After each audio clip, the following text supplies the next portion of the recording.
Welcome back, guys. Today's episode, I am sharing 10 true Appalachian horror stories. Before we start, make sure to like and subscribe to the channel and leave a comment with where you're from and what time you're watching. That way, YouTube will keep showing you stories just like this one. Now, let's begin. I was a copper miner once. Long before the tours, the history books, and the gift shops, Kennecott was a place people bled into. We didn't strike it rich there, the mountains did. They took what they wanted. Men came in healthy and strong, swinging pickaxes with fire in their eyes, and they left with busted bones, lungs blackened by dust. Or nothing left to bury at all. Most folks nowadays only know Kennecott as a picturesque ghost town. Boarded windows and rusted conveyor belts stacked against the snowline. But to me, it wasn't frozen history, it was memory. I remember the smell of ore in the air, the way boots rang on steel walkways. I remember colleagues who never came out of those tunnels. And I remember something else. The bells. There were alarm bells fixed deep inside the mine shafts, used to warn us when there was danger, underground collapses, poison gas, loose dynamite. We trusted those bells more than our eyes. The thing is, they were dismantled after the mine closed around 1938, scrapped and gone. But I heard them again. Decades later. It was in the winter of 1997. I had retired by then, old bones and worn lungs, but I got it in my head to revisit Kennecott before I died.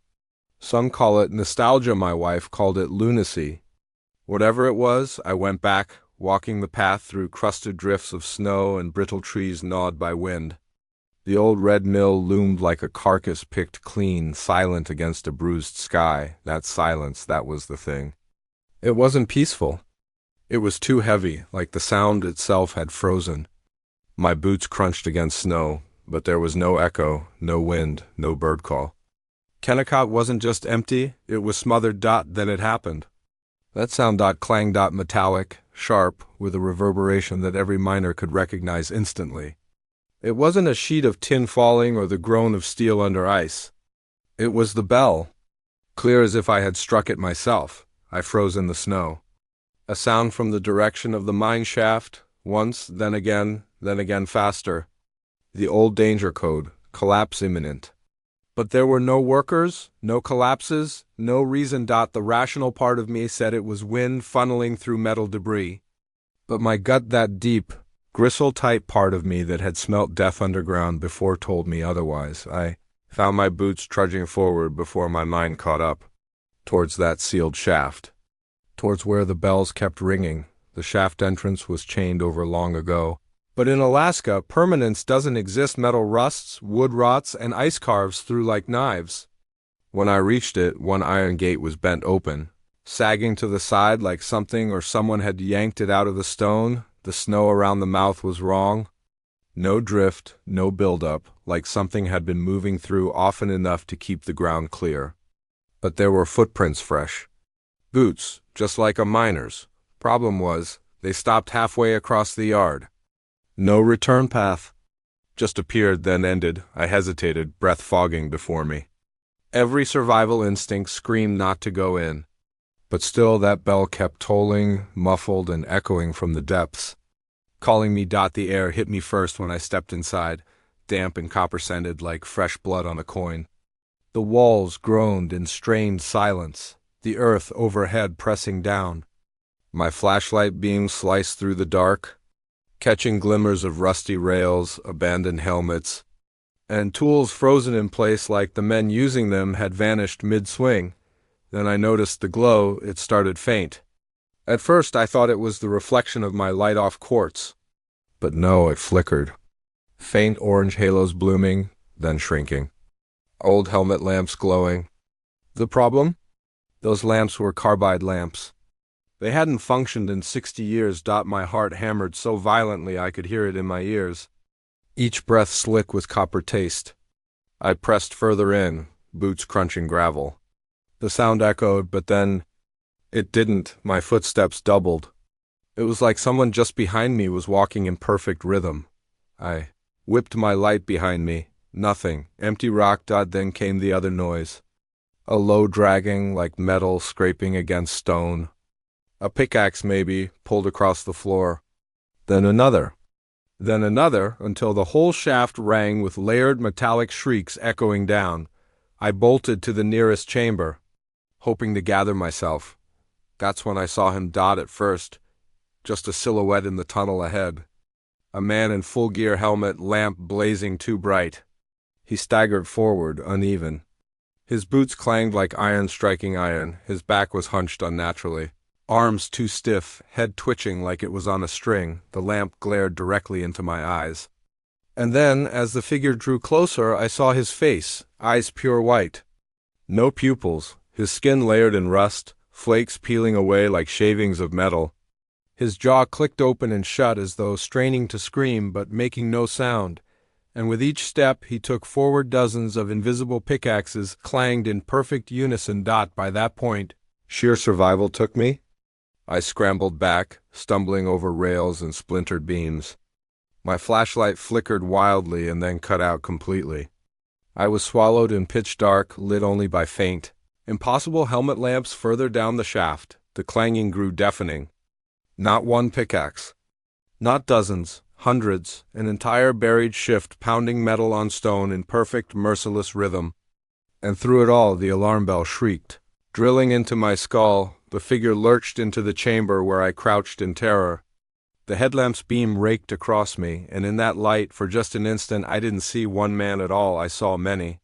Dozens of cracked, broken faces, miners crushed, suffocated, buried alive. They overlapped in one form, a shifting collage of the lost, all dragging themselves forward as one, the air itself compressed. My ears popped. Blood trickled from my nose. Something pulled at me, a sucking gravity trying to drag me forward into them, into the shaft. I fought, nails raking into splinters of timber, until the strength left my arms. My vision soured, edges going black, the sound of bells louder than thought. Louder than fear. Then silence. I woke sprawled in the snow outside the shaft entrance, the dawn bleeding pale over the peaks. My flashlight lay yards from me. My tools were gone. My jacket was caked in wet, gritty residue copper dust. The taste of metal clung like a film on my tongue. There were no footprints. Not mine, not anyone's. The shaft mouth was veiled in drift again, like it had never been touched. I left Kennecott that morning. Never spoke of it much until now. But some nights, when the wind tears down from those mountains in winter and rattles the eaves of my home, I swear I can still hear it, that clang, one bell at first sharp and clear. Then more, falling in a crashing chorus like stone collapsing in on itself forever. People think ghost towns are empty. But I know better. Kennecott isn't abandoned. The mountain just took everything inside, and decided to keep ringing the alarm. Forever the final thought. If the mountains want you, they don't just take your body, they take your name, your face until you're just another clang in the mine. My grandfather wasn't the type to scare kids with fairy tales. He came from hard Alaskan stock hands torn from hauling nets, skin weathered by salt and wind. But there was one story he would never joke about, Portlock. He'd tell me about it by the fire when I was young, eyes heavy with something that wasn't nostalgia, but caution. He said Portlock had been cursed before he was even born. Folks there vanished without a trace. Fishermen went into the woods and never returned. The ones they did find, he would pause here, take a long drag on his cigarette, and shake his head. They weren't just mauled by a bear, he'd mutter. Something did that on purpose. By the 1950s, everyone left Portlock. They abandoned nets, houses, boats, all of it, like they'd been chased out overnight. Officially, they blamed hardship, fish shortages. But every person who truly lived there knew the truth. The land didn't want them. I should have listened to him. But when you grow up hearing legends, you think they're just that old men's stories. I became a fisherman myself, and like every stubborn grandson, believed I was tougher than the ghosts of the past. In 2003, along with friends, I took a skiff along the coast near Portlock. The old cannery buildings still stood, wooden teeth gnawed but defiant against the tide. Something gripped me even before we unloaded. The air smelled wrong. Not just salt and rot, but heavy, crushed like old blood. The seabirds, normally deafening along Alaska's coast, were nowhere to be heard. I was the only one dumb enough to wander inland after we dropped gear. I told myself it was curiosity that I wanted to see the ghost town, prove my grandfather's stories had cracks. Truthfully, I think something was pulling me there. The forest crept quickly around the abandoned storefronts and gutted houses. Roofs sagged, planks peeled back like ribs. My breath stilled when I came across the old dock. A leg of it still jutted into black water, and on the post there, deep gouges, not carved by tools or storm, but claw marks long, curving, pressed into timber with impossible strength. I should have turned back, but I pitched camp right outside the cannery ruins, half to deny my nerves. By sunset, fog dragged in from the sea, curling around buildings in thick ropes. That's when it began. It started with rocks on my tent. Small at first, plink, plink, then larger, smacking with violent cracks. My first thought was teenagers or maybe drunken hunters.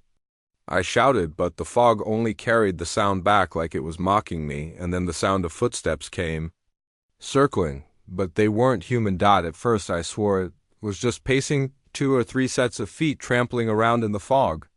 But when my ears steadied, I realized it was only one. One set slow, cautious, always just outside the glow of my lantern. I opened the tent flap and froze. There. Clear as footprints in fresh snow, but I wasn't in snow, I was on damp soil. They weren't human. Too large. Twice the length of mine, broader across the toes, sunk into the earth like the weight behind them was massive. That smell hit me, then, rancid and thick, like rotting fish mixed with musk. It filled the air heavy, so strong it clung to the back of my throat, making it hard to breathe. Then I heard it breathing, not mine. Not steady either. Erratic, guttural inhales in the fog. It was close. Every instinct begged me not to move, but stubbornness or stupidity won out. I took my flashlight and swung it in a wide arc. For a split second I saw it, not fully, just enough to seal the memory forever, a massive silhouette between the trees. Broad shoulders hunched, arms abnormally long, fingertips dangling almost to its knees. The head was triangular, not round. And the eyes, God help me, the eyes reflected the beam like a predator's. Glowing dull, reddish-orange like fire smoldering at the bottom of a pit, the instant the light hit it. The rocks started again, pelting my tent, bouncing into the dirt. But this time it wasn't random. It was precise, controlled, deliberate, like it wanted to remind me that I had TRESPS-SED. My hands shook so violently, I could barely unzip the tent. I wanted to run to the skiff, to my friends. But something paralyzed me, my grandfather's voice echoing in my head. Some things followed us out. That's why we never went back. And then it moved. Not away, but closer. The breathing grew louder, deeper. A weight pressed into the earth with each heavy step. Branches cracked, but in a rhythm not clumsy, purposeful. I aimed my flashlight again, and this time I caught a clearer look. A massive figure, towering at least 8, maybe 9 feet tall, emerged halfway from the fog. Its skin was a mess of dark hair plastered against raw patches of flesh, cracked in long scars. It dragged something with it, something human-shaped. I couldn't tell if it was a body, or worse, a still-living prisoner. The fog curled across the shape like it, too, wanted to obscure the truth. Whatever it was, it made a terrible sound when dragged a wet scrape, leaving a dark streak across the moss that broke me. I bolted. I ran as though the earth itself were collapsing behind me. My boots barely found ground, legs powered by something primal, raw terror. Every muscle screamed as I tore toward the shoreline, practically blind in fog, but I could still hear it lumbering after me. Not fast, never fast, almost like it was toying with me. Heavy footsteps, deliberate and measured. And worse, whistling. Yes, a low, hollow whistle that stabbed through the fog in 2 pitches. Almost like a hunter calling hounds, when I crashed through the final stretch of forest. Breaking onto the beach where our skiff was beached, my friends spun in shock at my panic. I tried to tell them, words ratcheting out of me in gasps. But then something happened that shut us all down from the fog at the tree line. A light flickered, lanterns, 1, then two, then dozens. Tiny golden specks appearing in the windows of the abandoned houses, glowing like life had returned after 70 years. But we knew better. Those houses hadn't known warmth since before any of us were born, and with those lanterns came the silence. A total, utter, even the creak of the waves against our boat hushed, swallowed by that vast, unnatural stillness. And then, in unison, the lanterns went dark again. That was all the encouragement we needed. We shoved the skiff off and paddled frantically away into waters that suddenly looked too black, too deep. No one spoke until the coastline was swallowed behind fog again. I swore I glimpsed something on the shore as we fled. The massive silhouette watching, holding what it had dragged. Years have passed since then. I still work the waters, though I never sail near Portlock anymore. Some others do, hunters, tourists, people chasing ghost stories. But those who really know the history don't tempt the place. They say if something claimed a town, it will never give it back. My grandfather passed years ago, but his warning sears into me clearer than ever. Some things followed us out. That's why we never went back. So many ghost towns crumble into history, silent backdrops for wanderers. But not Portlock. Not that cursed strip of coast. Portlock isn't abandoned. It's occupied. Final, closing thought. The town wasn't emptied by time. It was emptied by something that still breathes there, guarding its silence, waiting for anyone foolish enough to return. I had been walking the Chilkoot Trail alone for 3 days when I stumbled into Dyea. Most folks don't realize it. But before Skagway became the main gold rush hub, Dyea was the town where thousands of fortune seekers poured through to reach the Klondike. Now it's nothing. Ghost foundations, half-buried timbers, a cemetery swallowed under moss and alder. History books call it a ghost town, but really, it's just bones of a town devoured by rot. I wasn't expecting anything alive out there, much less inviting. But that's what I found, or what found me. It was late afternoon, my legs aching and my pack gnawing into my shoulders. I figured I'd set up camp by the ruins when I saw something impossible through the trees. A building standing proud, not a ruin but whole. A hotel, white paint clung to clapboards trimmed sharp against the fog-muted forest. Windows gleamed with lamplight. Smoke curled from a chimney. I froze. I knew Dyea had been swallowed by time. There hadn't been a standing building here in a century. And yet there it was, glowing warm against the gray wilderness. I convinced myself maybe one old building had been restored for park rangers or visitors. My exhaustion begged me to accept that explanation. When I reached the door, it opened before I touched the handle. A smiling woman stood there, dressed like she had stepped out of an old photograph floor-length skirt, high blouse, hair pinned tightly back. She looked about 40, maybe younger if not for the exhaustion tucked in her eyes. "Welcome," she said softly. Her voice rolled like velvet, tired but kind. "You look like you've come a long way. Please rest here." That warmth of a bed after days on the trail. I didn't question it. She led me to a second-floor room. Inside, quilted bed, old oil lamp, wooden desk. The air smelled faintly of mildew, mixed with perfume, the strange sweetness of roses nearly gone to rot. I set my pack down and collapsed onto the bed, yet the longer I lay there, the less comfort I felt. Outside the window, where there should have been the ruined sprawl of Dyea, there was only forest. No footprints, no sign of trail, just wilderness pressing against glass. My tiredness curdled into unease. That's when I heard the first noise, scratching, nails dragging lightly against the wood of my door, slow, deliberate, and a whisper.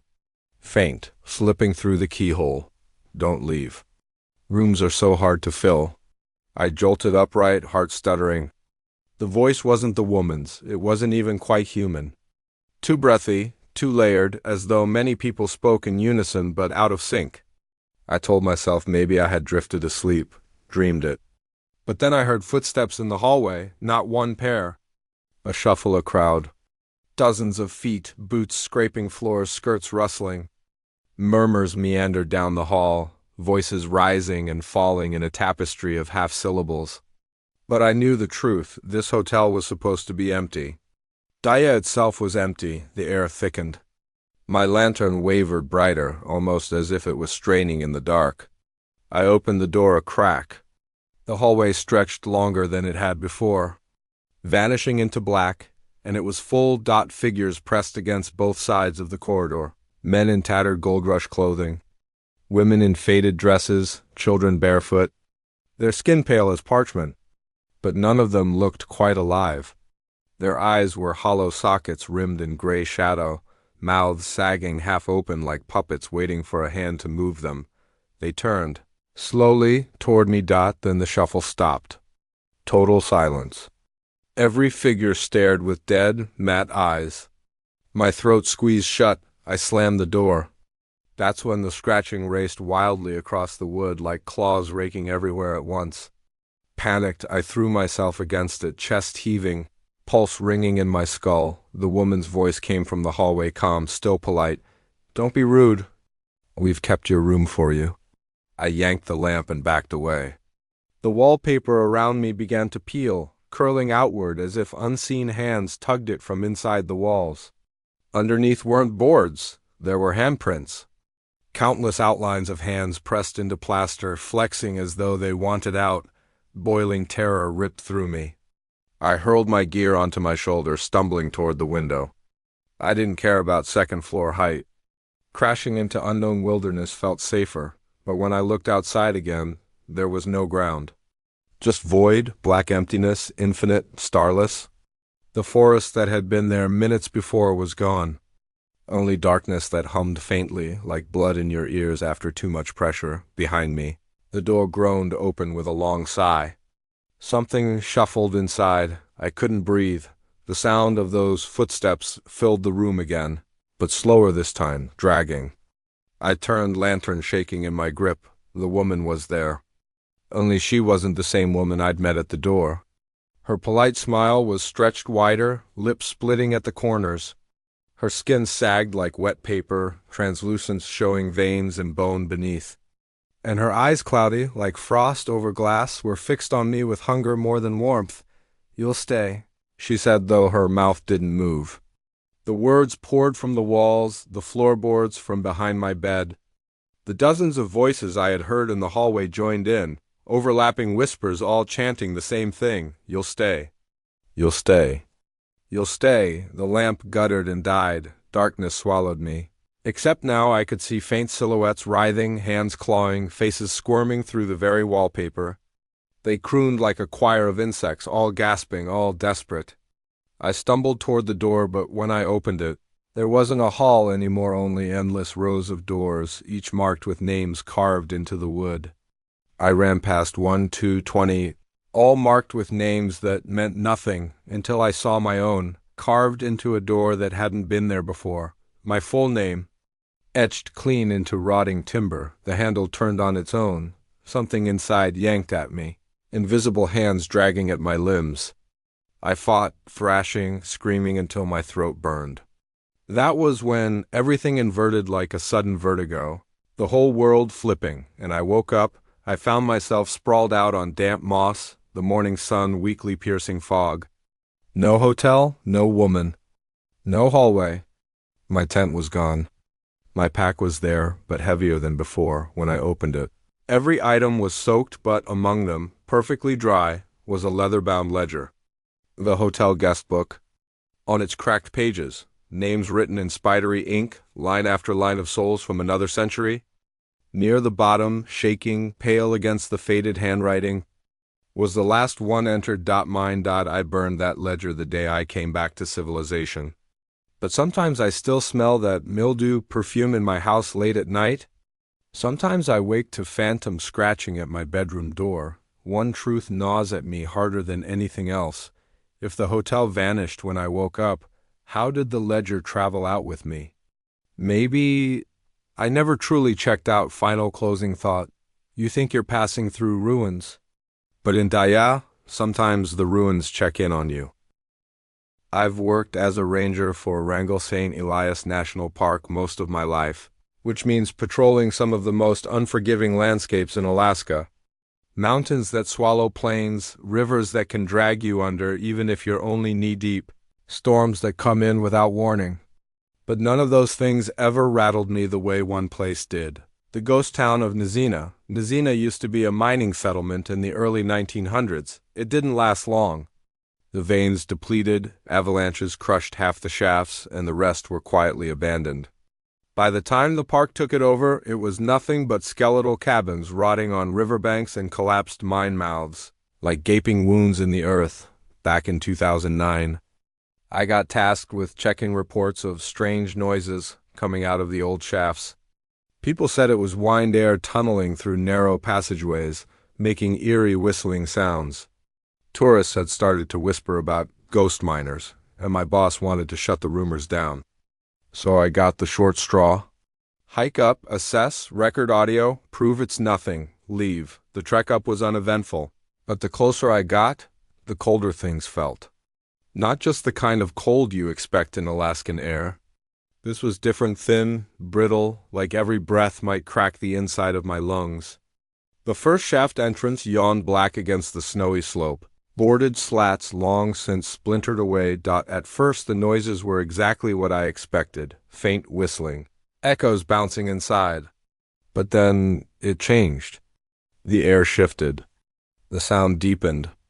And what came out of that hole didn't sound like wind anymore. It was screaming, not one voice, dozens, high-pitched, guttural, ragged, like people drowning in gravel.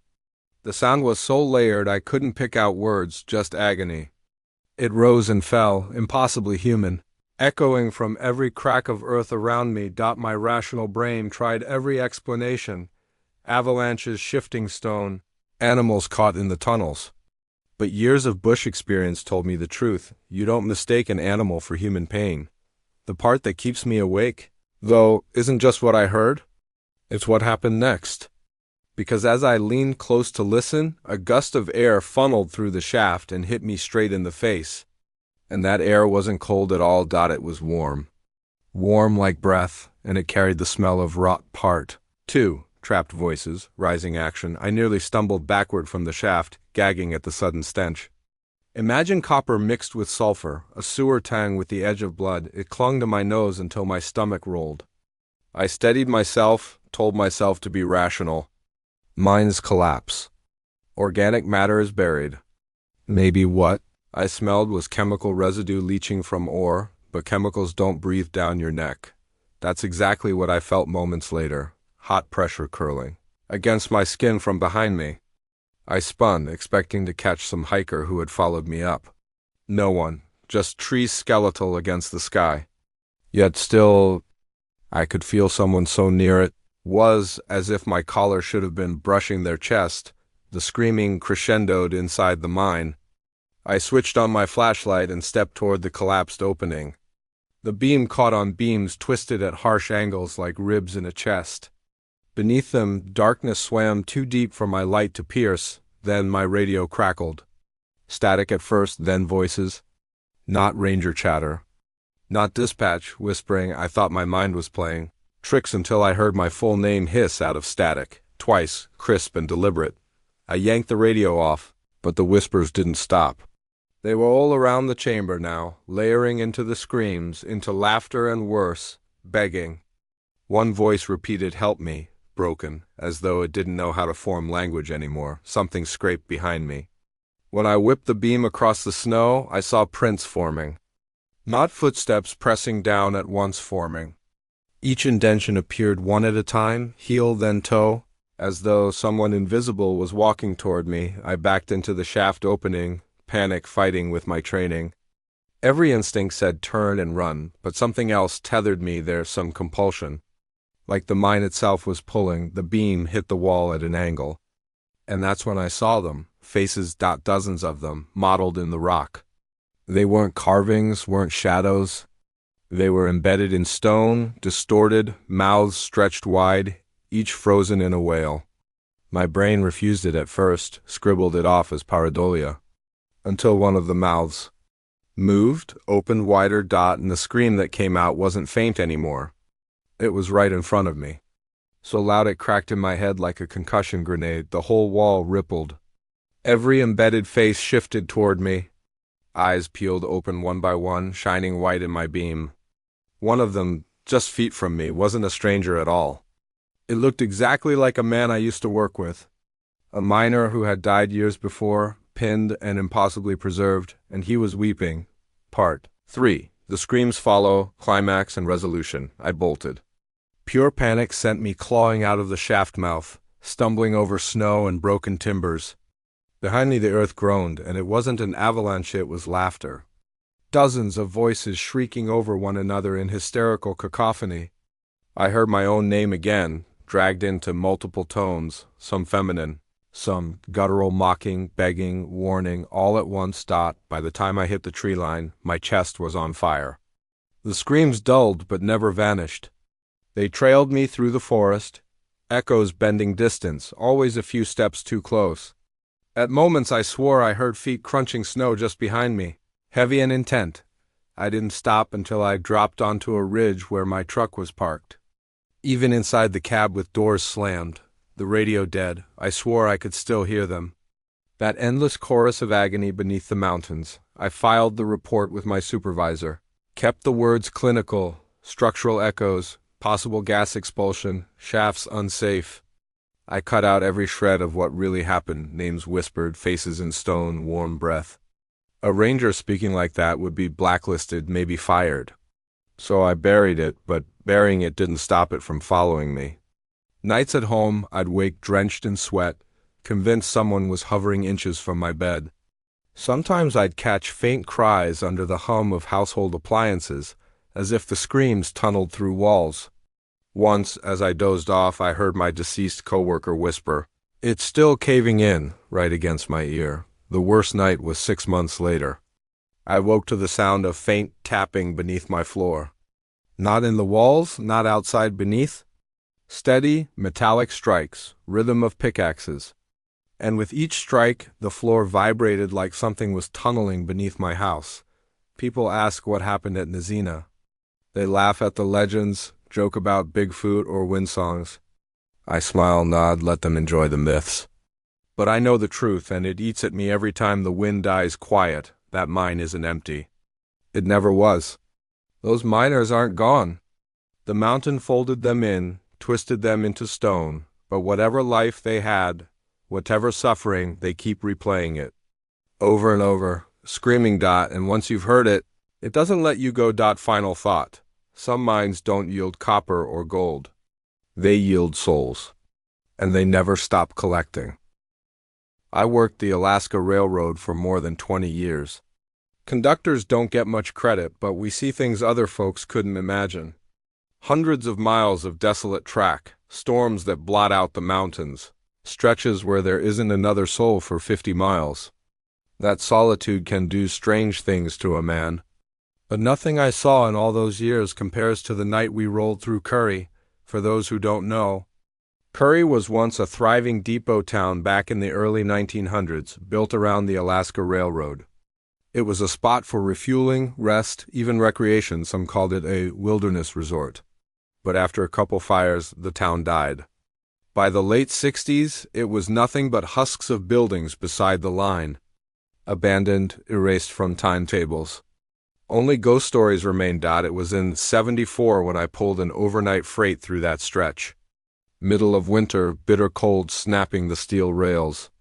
The train yard at Nantiinaq had been quiet, nothing out of the ordinary. Once we cleared the ridgeline and curved into the run past Curry, the fog rolled in heavy. My engineer muttered, "Feels like we're cutting through soup." That's when I saw them on the Curry platform. Figures, at first just one or two, then dozens. Men in ragged coats, women in shawls, children clutching each other. All lined along the platform as though waiting for a long-expected ride.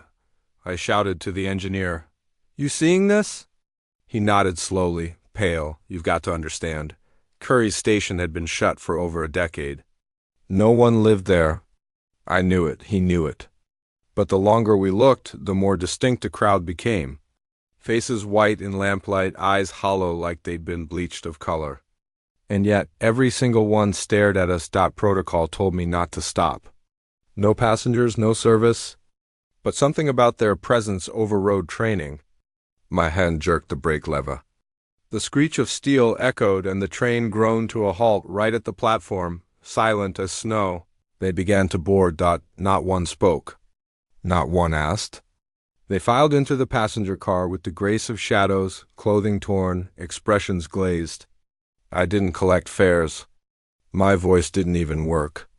The air plummeted 10 degrees as they entered, visible frost spilling from my lips even inside the heated car. My gut twisted with the certainty that whatever we had just allowed onto that train wasn't human. It only took minutes before the whole car felt wrong.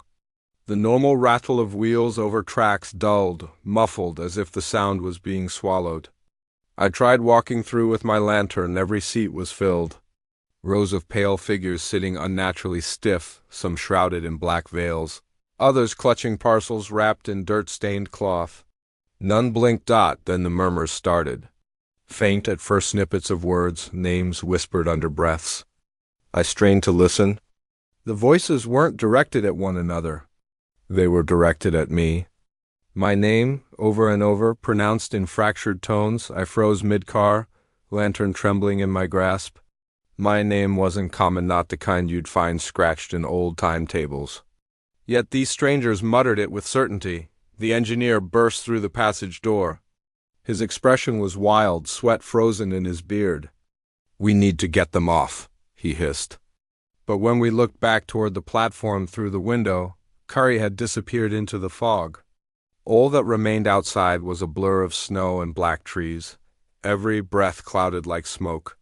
My teeth chattered against my will, but the car's heater gauges glowed steady, normal operation. And still, the passengers grew colder, bodies stiff like frozen corpses. Their eyes tracked me in unison whenever I moved, but none offered explanation. Then one figure finally rose, a woman, with hair stringy and wet as if it had just been pulled from a river. She glided down the aisle, cloth bundle cradled in her arms. She paused beside me, tilting up her face. Her eyes weren't eyes at all, just collapsed pits of ash and ember glow. My knees buckled. She leaned close enough that I smelled brine and rot, and her lips parted.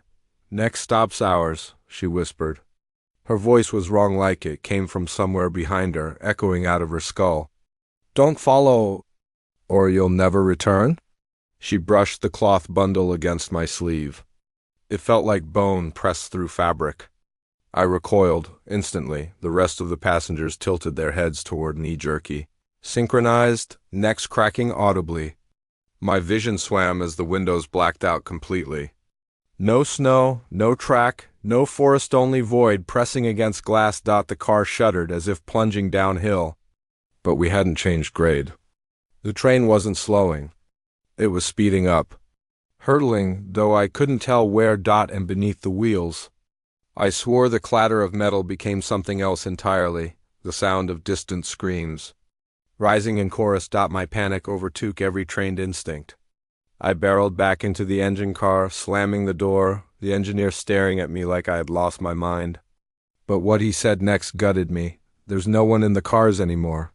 I forced him back through with me, lantern held high. He was right. Every seat was empty. The rows were bare, cleaned as though they'd never been filled. But the air still hung heavy, reeking of salt and cold ash. I could still hear them, the whispers fluttering under the silence. Names I couldn't recognize but spoken with hunger.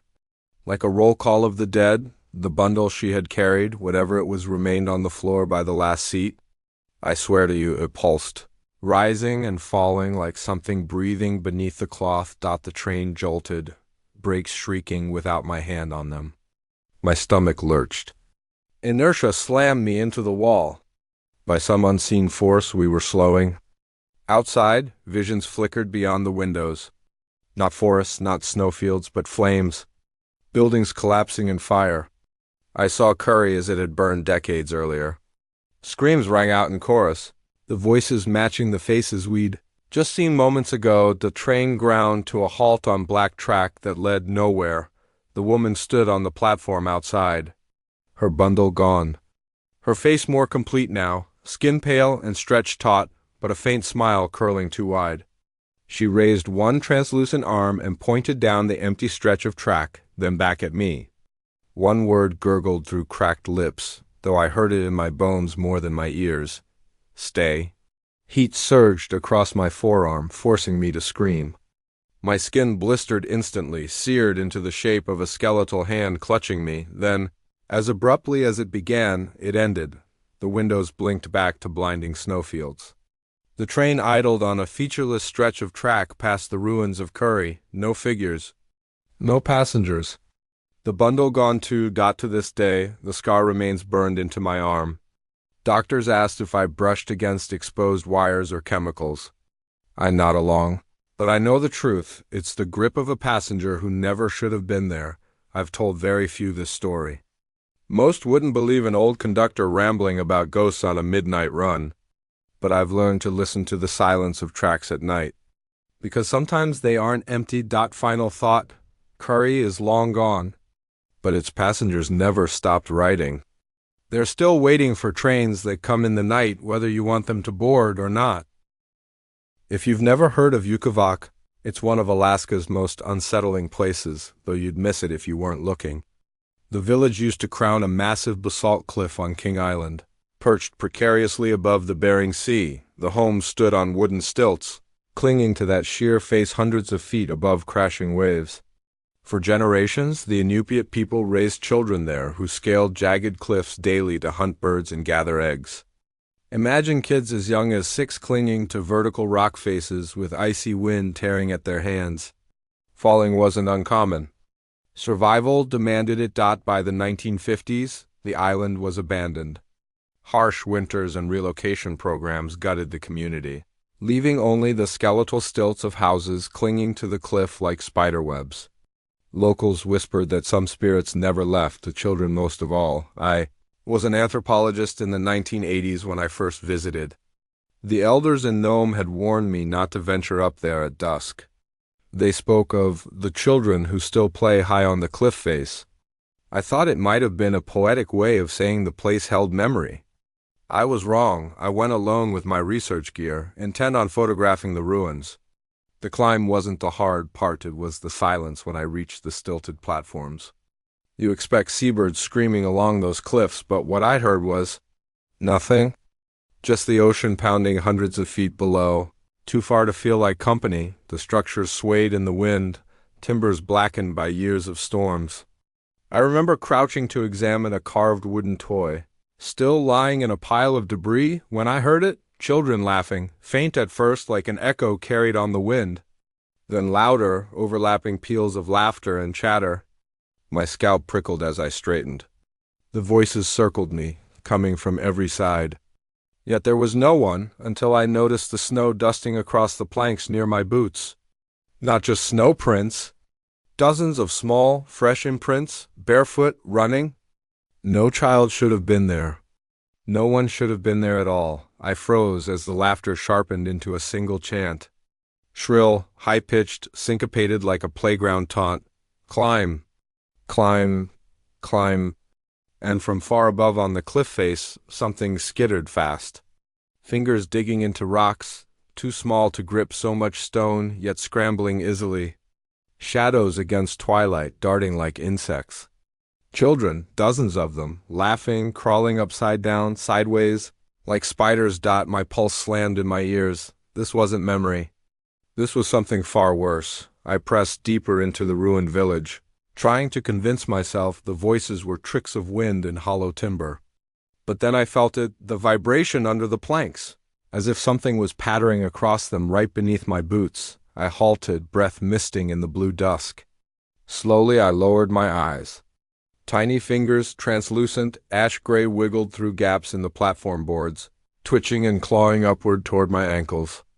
I staggered back and slammed my boot on the plank instinctively. The hands recoiled instantly, vanishing beneath. The laughter erupted again, this time shrill, sharp, staccato giggles echoing directly in my ears. I swung my flashlight wildly. The beam washed across warped houses, empty door frames, skeletal beams. But in that light, shadows writhed unnaturally. What I thought were collapsed beams shifted position. No, not beams, but spindly limbs. Then I saw them, children, but not human children anymore, at least not whole. Their skin was pale as moonlight, eyes hollow pits glowing faintly like coals. Their mouths stretched too wide with jagged rows of teeth, cheeks cracking open as they smiled. Their bodies were small, but their movements jerky, stretched, unnatural.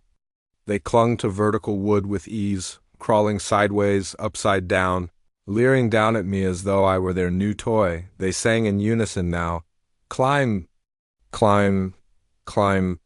The stilted houses above groaned as more of them poured out, crawling belly down across beams, peeking from windows, scaling timbers with insect speed. One hung a mere few feet from me, head cocked upside down. It opened its mouth impossibly wide, and from inside came not laughter but a piercing scream, shrill enough to rattle my teeth. The sound carried into me, deafening. My flashlight cracked to the boards from shaking hands. In the thin dark, I felt claws scratch the back of my coat, tugging. Dozens of small hands slapped lightly all around me, taps coming from the boards like a drumline of tiny fists. The climb down the cliff suddenly felt impossible. I wasn't sure I'd escape them alive. So I ran deeper into the platform's wrong direction or not. Mist whipped in from the ocean, snuffing whatever confidence I'd had. The children pursued, scurrying alongside on the walls, above, below, their laughter rising and falling like mocking birdsong, yet through the chaos, a single voice hissed more clearly than the others. Sharp, commanding, almost parental, "Stay and play." I tore through the ruins, splinters ripping my gloves, lungs screaming with cold. The laughter chased me overhead, echoing between skeletal houses. Every corner I rounded revealed more of them. Dozens of child shadows crawling impossibly along vertical beams. They began to close in, forming circles on the stilts above me, narrowing tighter. Their grins splitting skin as they drooled black strings down toward me. Their chant shifted again, mordant, low, like a ritual. Fall, fall, fall. My every instinct screamed that if I turned back down the cliff, they'd swarm me off the edge into the sea. I pressed my back into one of the houses. Bad mistake. From inside, hands burst through rotted boards, tiny fists clutching at my shoulders. Hair, pack straps, tugging me backward into darkness. I screamed and thrashed, ripping loose. One of the things shrieked an ear-splitting screech so close that my ears bled from the pain. In a blur of desperation, I stumbled toward the only thing that might save me, light. My flashlight still glowing faintly on the boards where I'd dropped it. I dove across the planks, snatched it up, and shined the beam in a wild circle. The children screamed at once, a piercing animal cry that curdled blood. Their forms convulsed in the light, limbs snapping at grotesque angles, heads lolling sideways. They retreated in jerks, scuttling backward into shadows, vanishing up timbers and into the cliff face. The sound of their claws scratching on wood echoed long after they were gone, and then silence. I didn't waste a second. I found what remained of the trail and half slid, half climbed down that sheer cliff, tearing my palms on rock until I stumbled onto the gravel beach below. When I looked back up, my light skimmed across those shattered stilt houses perched against stone. The platform swayed gently in the storm wind. Nothing moved among them. But just before I turned away, I saw a shape at the very highest beam, a small child, impossibly distant. It pressed a hand against a rotted post and waved slowly. I camped nowhere near that place again. Months later, when I developed the recordings from my field gear, I swore my blood turned to ice.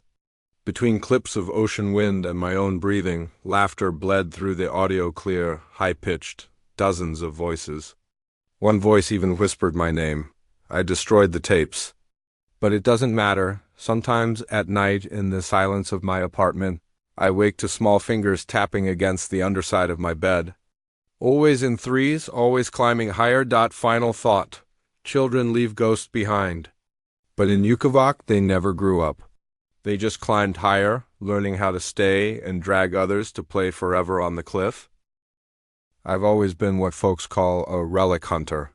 Not treasure in the glamorous sense, no gold doubloons or priceless jewels, but history buried in forgotten corners. Old mining pans, rusted tools, hand-carved toys left in abandoned cabins. I know the difference between junk and an artifact-carrying memory. So, when I heard whispers about an abandoned dentist's office in Iditarod, The collapsed Alaskan gold town, my curiosity burned hotter than common sense. Iditarod, once the heart of a gold rush, is gone now, only skeletal buildings rotting under a wide, starless sky. Few visit.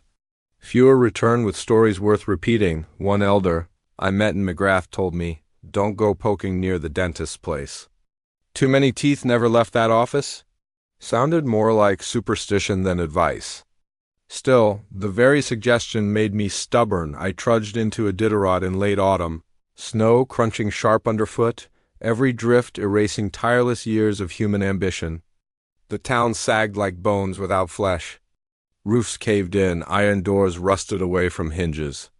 Even the saloon looked like it had closed overnight, with cards still scattered on the floorboards, but the office, there it was. A squat, one-story building with a sign so faded the painted tooth could barely be made out. The door, swollen with water damage, shuddered when I forced it open. Inside, a smell that made my throat clench instantly. Not mold, not rot, something chemical and cloying. Ether. The office was intact in a way no other building around had been. A dentist's chair still bolted to the floor, its leather cracked and curling like charred skin. Cabinets lined with drawers.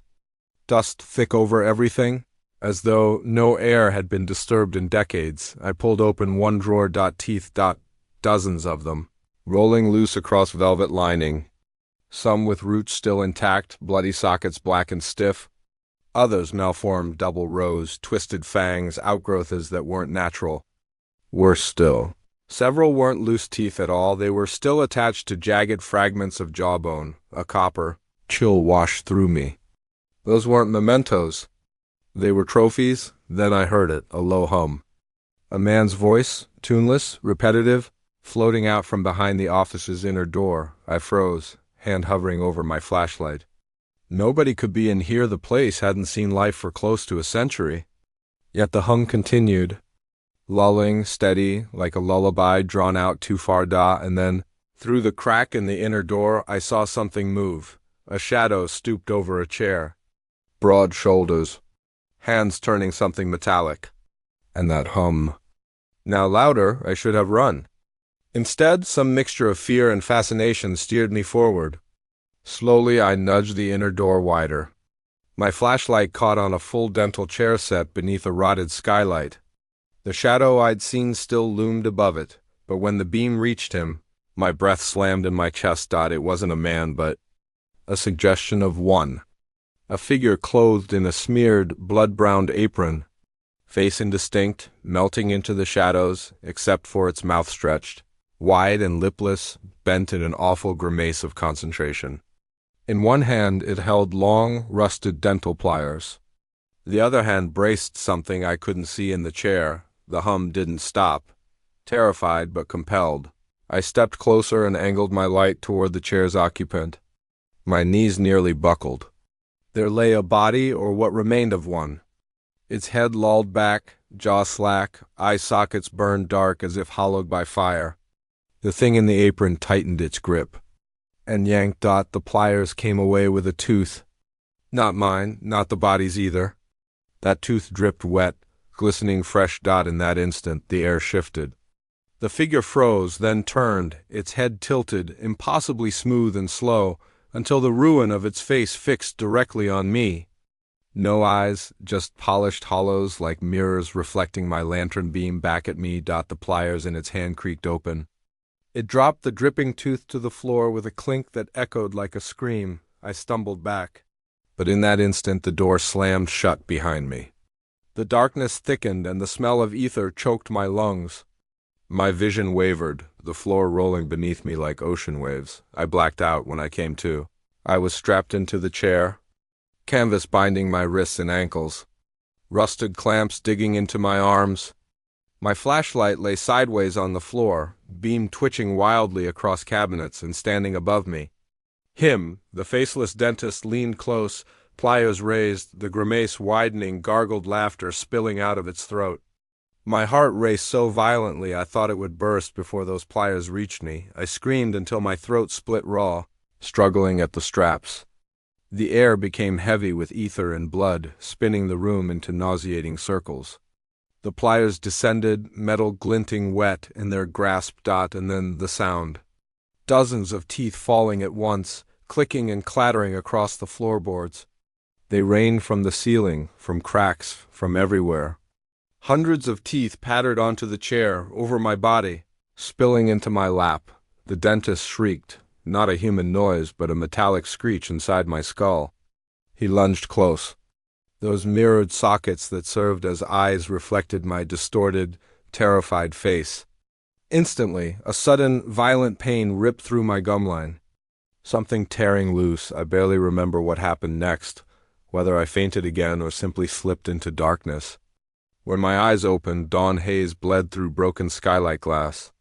I was sprawled on the floor, free of clamps. Everything was gone. The aproned figure. The strapped body. The chair, even though its bolts still scarred the floor. The drawers? Empty. Not a single tooth remained inside. I staggered outside, throat burning, head pounding. The sunlight stabbed. I walked half a mile before daring to check my reflection in a broken hand. Mirror from my pack, I understood then what was missing, a molar. Torn clean from my gums.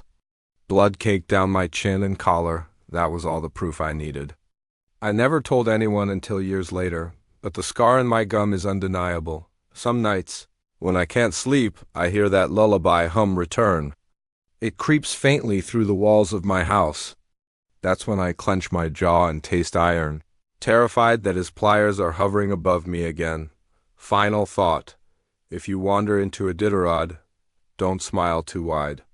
Because something in that ruined office still waits for teeth, and it doesn't care if they're rotten or not. I served in the U.S. Coast Guard for nearly a decade. Most assignments were routine patrols, maintenance, and occasional rescues. But one stretch of duty in the Aleutians left a mark that haunts me to this day. The Scotch Cap Lighthouse. On charts, it's a blip at the far end of Untitled Island. Battered by waves of the Bering Sea, that place is notorious. The tides are merciless. The weather is like a living animal. But it has another reputation whispered by sailors. The dead don't stay quiet along that cape. History backs the whispers. The original lighthouse was obliterated in 1946 when a tsunami caused by an earthquake struck the coast, killing the 5 keepers stationed there. The new light was rebuilt, taller, stronger, a testament against ruin. Yet locals always swore those lost men never left. One late February in the early 90s, I was tasked with patrolling near the Cape on a stormy night. Our cutter plowed through seas that pitched us like cork on black water. The winds screamed, radar fuzzed with interference. That's when my radio crackled, not static, but measured pulses. At first, rhythmic, meaningless. Until my mind itched with recognition, Morse code, dots and dashes. I grabbed the pad we kept for recording. When I copied it down, a chill lanced me. It spelled one word, drown. I told myself it was interference. Maybe a fisherman playing games. But before I could shake it off, a flare burst over the cape. Greenish light painting the ruined profile of the old Scotch Cap. Remains the jagged silhouette of the station's base long since abandoned. On that shattered foundation, I could swear figures were moving. Through my binoculars, beaufetted by sleet, I made them out. 5 men, oilskins glistening in the rain. They were waving not frantically, but rhythmically in unison. Something about their movement knotted my gut. The captain barked that there were no crews on shore. It was impossible. The station was automated now. No keepers. No one there, and yet I watched, heart hammering, as those figures gestured toward us, their motions growing sharper, almost commanding. The storm howled, but another sound rose beneath it, deep and distorted, like a foghorn crying from underwater. That sound didn't come from our ship. It came from the ruins of Scotch Cap, and it was calling us closer. Our cutter slowed despite nobody ordering it. The engine still churned, gauges steady, but momentum bled off as though some invisible tide hooked us. I leaned hard into the wind, binoculars pressed to my face. Those 5 men still stood atop the decayed station foundation. Each one lit ghostly by the flare's dying glow. Their faces became clearer as I adjusted. Too clear. Skin pale, waterlogged, mottled with hues like drowned flesh. Their eyes burned faintly with the same greenish fire that sizzled from the flare above. And their mouths, they hung open in silence. Then, without warning, one turned from the group and hurled himself into the sea. Not a dive. Not a slip. A dead fall, arm slack, body-breaking waves before simply dissolving in foam, gone. The remaining four did not react. They only turned more sharply toward us, arms lifting in unison again. Their gestures no longer looked like seeking rescue, they were beckoning. Calling us in, I felt the vessel list inexplicably starboard, edging toward the cape. Every instinct screamed we shouldn't be anywhere near those rocks. The captain roared to steer against the pull, but the helm spun stiff, as if resisting. That's when every light aboard suddenly died. Navigational, cabins, running lights. Even our emergency lanterns extinguished. We were plunged into absolute black. The storm swallowed us whole, and in that crushing darkness, a new light ignited. The lighthouse, but Scotchcap had been dark for years. Still, there it was. A blinding white beam cut across the black sea, sweeping, slow, and deliberate. When it passed over the deck where I crouched, I felt it not like light, but like weight. My chest constricted, my limbs froze as though invisible chains wrapped me tight. I tried to scream, but salt water flooded the back of my throat, though no wave hit me. Every crewmate caught in the sweep stood utterly still, eyes wide, faces frozen in slack-jawed terror. The light rolled away for a moment, and breath returned, lungs gasping like I'd broken the surface. Then the beam swung back and crushed us again. The sound rose with it, a chorus, deep moans swelling into words. A chant carried on wind and sea, though perfectly clear, with U.S. The storm itself bent to their call, waves lifting, rocking our cutter toward the rocky cape. Metal screamed under the strain, and I truly believed we were moments from burial under that sea. The light swept once more. And this time I caught sight not only of my crew, but of them, the 5 figures. Now standing directly atop the beam of the lighthouse itself, impossibly high, lit from beneath. Their arms raised skyward, their mouths stretched wide but soundless in the beam. The Morse pulsing began again. Not on my radio this time, but in my head. A knocking, sharp and cadesque, searing like hot pins through my skull. My vision blurred with tears as I deciphered every mark. It repeated the same word over, each time drilling deeper. Drown, that word bellowed inside me. Some part of me felt not just commanded, but compelled. My body screamed to leap into the sea as if joining them were a release, a requirement. As though every nerve was rewired. My boots edged toward the railing unbidden. Only the violent shove of another crewmate jarred me free. His eyes were wild, rolling like a cornered animal's. He mouthed something. I couldn't hear maybe my name before the beam caught him full in the face. He stiffened, turned, and without pause hurled himself into the waves. I screamed, but it was lost to the storm. The sea claimed him instantly. Then, as if satisfied, the light twisted sharply away out to sea, this time and extinguished. Just like that. Every gauge on our panels blinked back online. Engine thrummed. Emergency lights flared to life. The storm itself slackened, clouds torn back as if sliced by invisible hands. The ruins of Scotchcap loomed harmlessly distant now. Nothing but an eroded foundation slick with sea spray. No figures. No light, but the sea kept its silence. It never gave him back. We never logged what happened truthfully. The report called it man overboard during inclement weather. Protocol saved us from madness, but it didn't erase what we saw. It didn't erase the scar.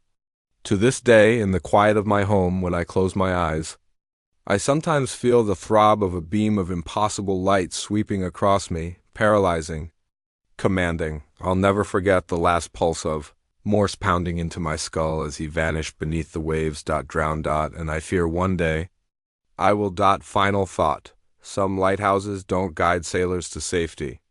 They lure them home to the deep. Scotchcap never stopped shining, just stopped letting people leave. I grew up fishing these Alaskan waters, working longline boats from the time I was barely big enough to pull up halibut without falling over.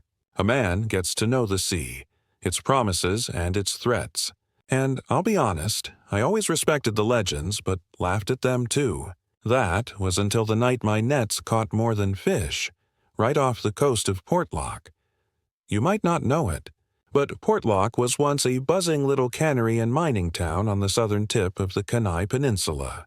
Men hauled coal and ore inland, packed salmon by the river mouth, and their families tried to make a life there.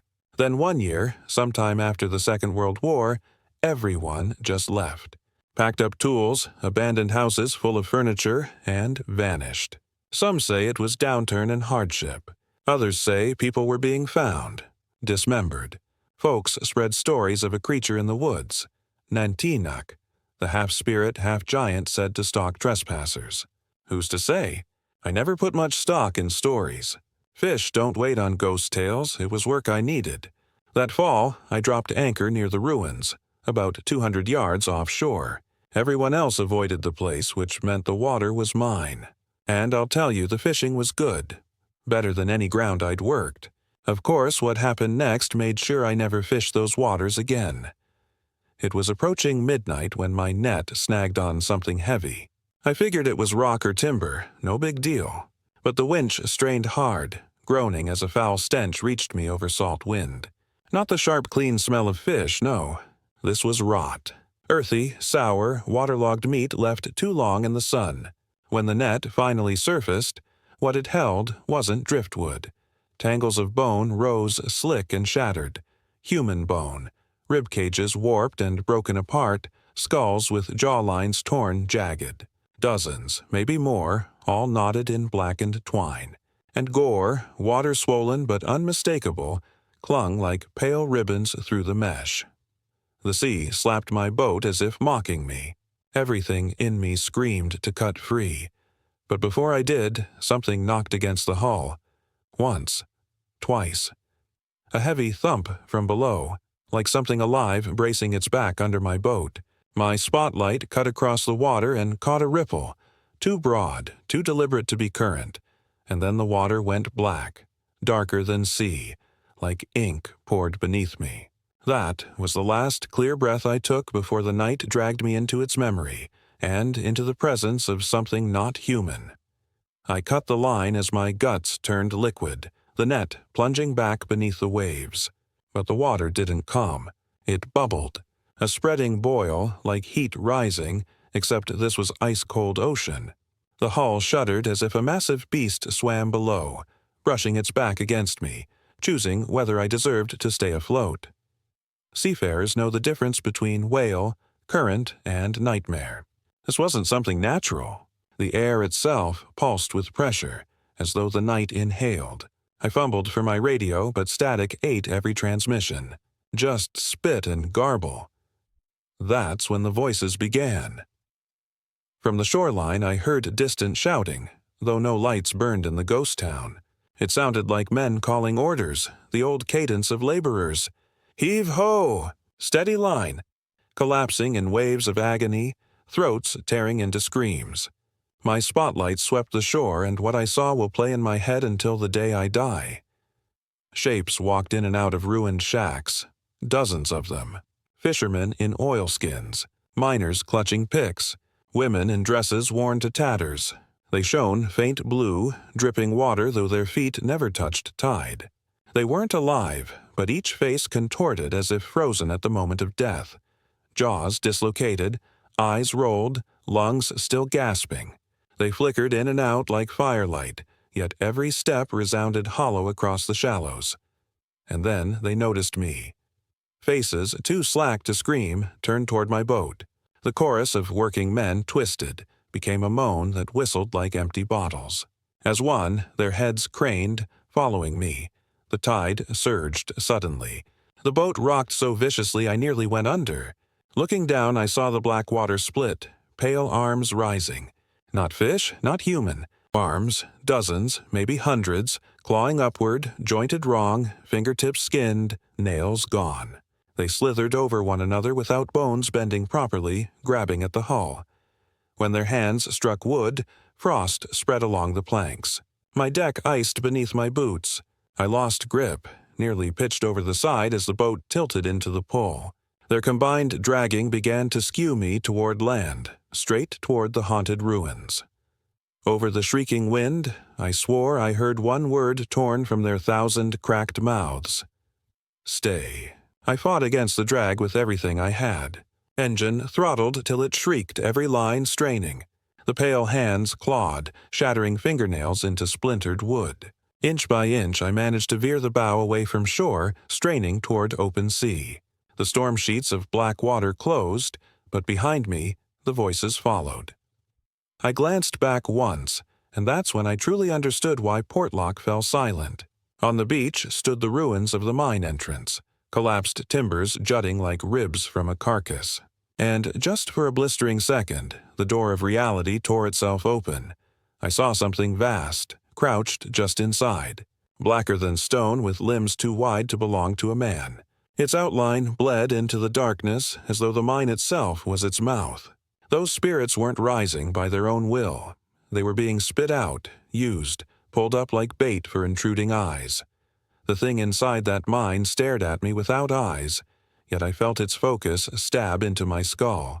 My hands shook so violently I nearly lost the helm, and then, without warning, the arms released me. My boat lurched free as though spat out.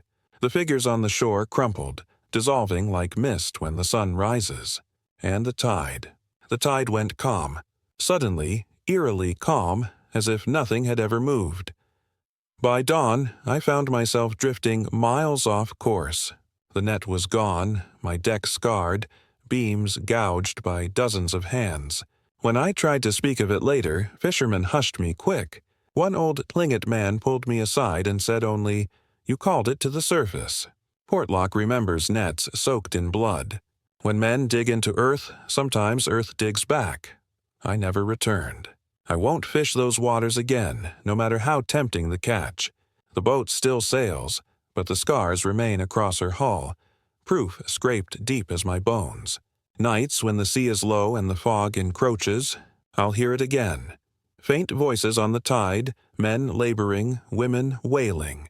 The sea itself begging me to stay, but I don't. And if you've sense in you, you won't either. Because Portlock isn't abandoned. It's waiting. Silent towns don't just drown. Something holds them there. And if you anchor too close, you risk being the next soul swallowed by the mine mouth and spat into eternity as one of its drowned.